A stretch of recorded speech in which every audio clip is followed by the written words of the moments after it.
Hello, everybody. Welcome back to another episode of CCWTX Chats.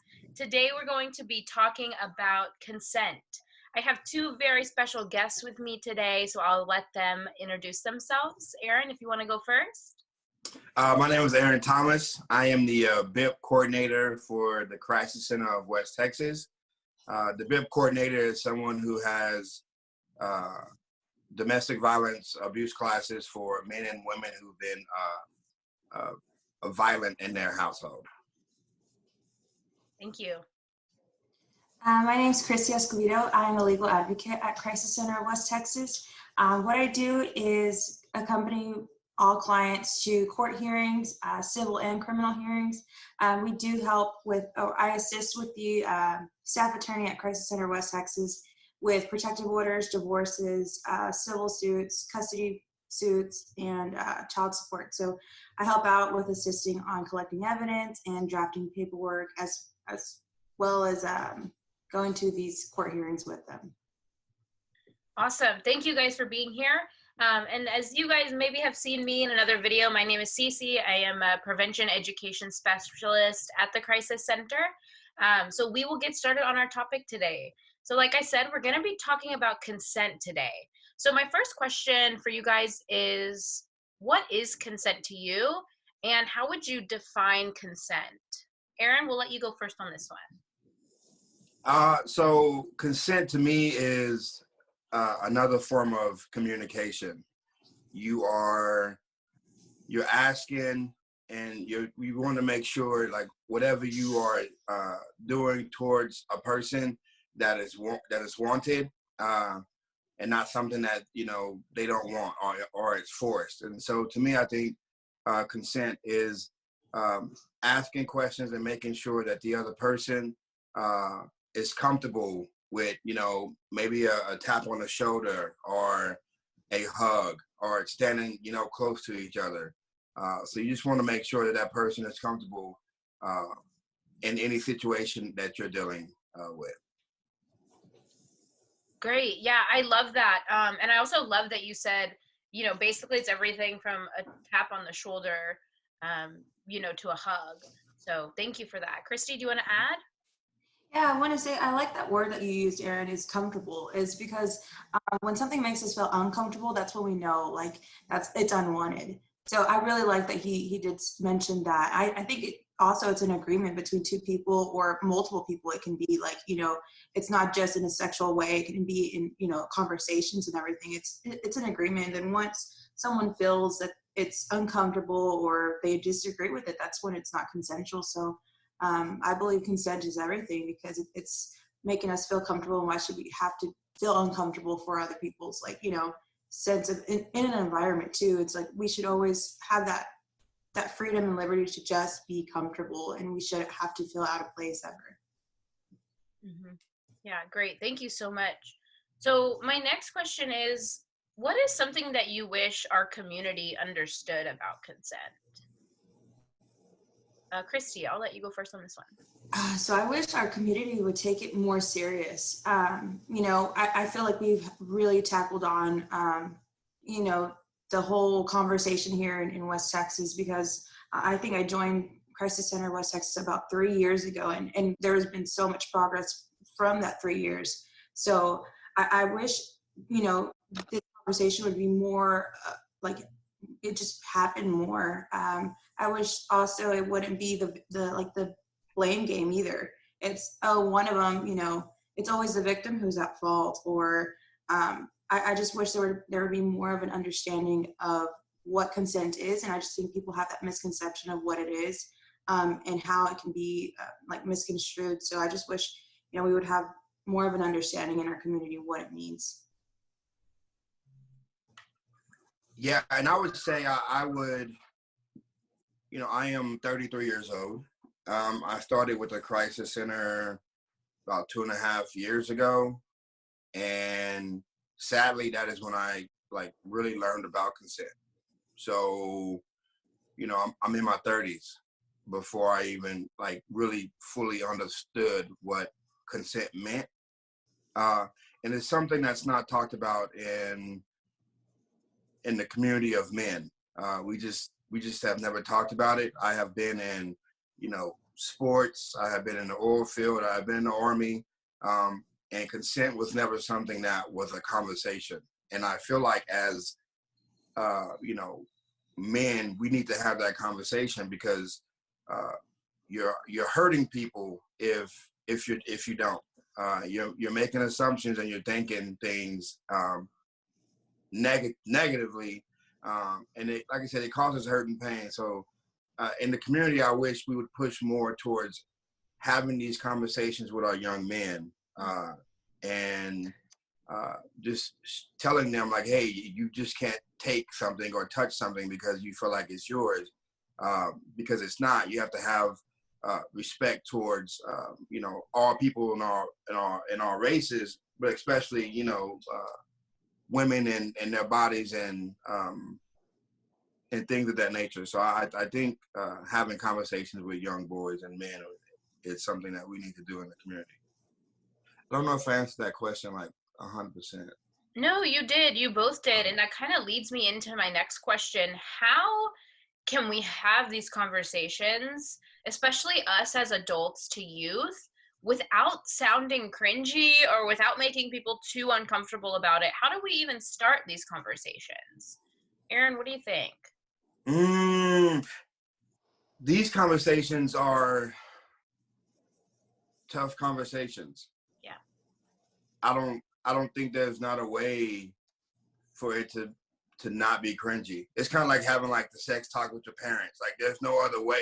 Like you can't find a way for that not to be like cringeworthy. It's 100% always going to be cringeworthy. Yeah. Like I don't want to have this talk, but I think having the talk is necessary. Yeah. Maybe not, having the talk, sitting down and talking about it like the whole entire, spectrum of it, but like bits and pieces, so that it's not as like, cringe-worthy. So just, I think sitting down and, having like small conversations over time, versus having like this big conversation as far as like understanding what it is. Because after a while, it's like, okay, I'm done. I don't want to talk about it anymore. So, yeah. Yeah, definitely. Thank you. Christy, do you want to add to that? Yeah, so I know that there's and y'all are familiar with it. It's that consent video, the T, like on YouTube. So there is education out there that isn't portrayed where it can be cringy. So I always reference to that video to the younger audience because they get it. They think it's funny. Like, they can relate to it. But then they after it, we have a discussion like, well, what did that mean to y'all? So that's a way is that the information and material that's already out there, it can be better, obviously, but it's just taking what we have right now and using it and applying it as best as we can to not make it so uncomfortable, awkward, or cringy for the younger audience. But I know that seeing some material that I had from work and like, I think it was the Boys to Men, coaching Boys to Men way. I handed that over to my nephew, and he's about 11 now. And his answers were just completely exactly what we think is that's not abusive when it was abusive. And it's just, I wanted to introduce that to his life in a way that's like, here's this material, and I don't want you to think it's false or anything. Like, it's not me making this up. It's actual, there's like research behind this to show what linkage can happen, like from not understanding at a young age to the problems that can lead down the road with him possibly be in that category to sexually assault someone. So let's prevent that. Let's have that conversation. So that's what I've been doing, and that's what I think. Those are ways that I have implemented. Just teaching that to the younger audience. Yeah, and I think that's a really good point, and that kind of leads me into another question that I just thought of. Aaron, when do you think is the right time to start talking to youth and students about consent as a parent? So when should a parent start talking about it? I would say at age 10. Okay. because the average young boy to start watching porn is at age 10. Okay. And now they're having like this, I guess they're fantasizing about women in ways that, you know, could lead them down a path of negativity. And so I think in order to combat that, like, these conversations should be happening in the 5th and 6th grade. Yeah. And I think also an important thing, like we were talking about how to not make it cringy. I think even like bringing it up in a kind of nonchalant way, you know, hey, don't touch your brother on the shoulder because you did not ask for consent. You know what I mean? Just bringing it up in a way that this is a common thing we're going to talk about in this house. And this is important in this house. So it is what it is. I think is also really important. So my last question for you guys is, and we kind of talked about it a little bit in the beginning, but what do you need for consent? So I think a lot of people get kind of confused, like, you know, they gave me a shrug, so I figured that was a yes. You know what I mean? What do you need for consent, for a person to give consent to you? Christy, do you want to go ahead and start us off? Yeah, so what you need for consent is that, you know, that agreement, that mutual agreement that you know, and it's just in the back of your head having to understand that at any moment this person can say, you know, hey, never mind, I'm not comfortable with that anymore. Yeah. It doesn't matter if you're, you know, you drove 12 hours to go see this person and, you know, they wanted to see you, and then when you get to the door, they're like, hey, I don't want to see you. Obviously, you're going to be upset, but the thing is, you have to respect what they want. So, I mean, consent that's exactly what it is. Like, it can be an agreement, and then it can turn into, you know, they can take away that agreement. It's not always like, well, you said yes, and I came all this way, and now, and no, it's just, you know, that's what I think. It's very simple for me because I don't think another way. So, you know, I'm curious to think what other people would say, but, you know, just with the training and the background that I have, it's very simple for me. Okay, great. Thank you. Aaron, what do you think? And I would say, you know, yes, like if they're not saying yes, then it's not consent. And I also would say pay attention to, you know, people's body language as well, because sometimes they said yes and maybe they are not wanting to do it now, and the body language will tell you. And so you still have to, you know, ask, hey, is this okay? Or, you know, do you want, you know, something else, right? Because I think once you hear that yes, there's no like turning back, right? And I think, you know, you still have to be present in the moment and make sure like that the person that you're with is also still okay. Yeah. But I to me, yeah, it's got to be a yes. And it's got to come out of their mouth. Yes. So. Yeah, 100%. I totally agree with what you guys are saying. I think it needs to be a verbal, which is like with their words, enthusiastic, yes, right? And then like what Christy said, if that person changes their mind, you have to respect that. Every person has the right to say, you know what, I'm not comfortable anymore, and it ends here. That is every person's right, and we have to respect that. And I would also add, like, if you're intoxicated or under the influence of any kind of drugs or alcohol, there cannot be consent.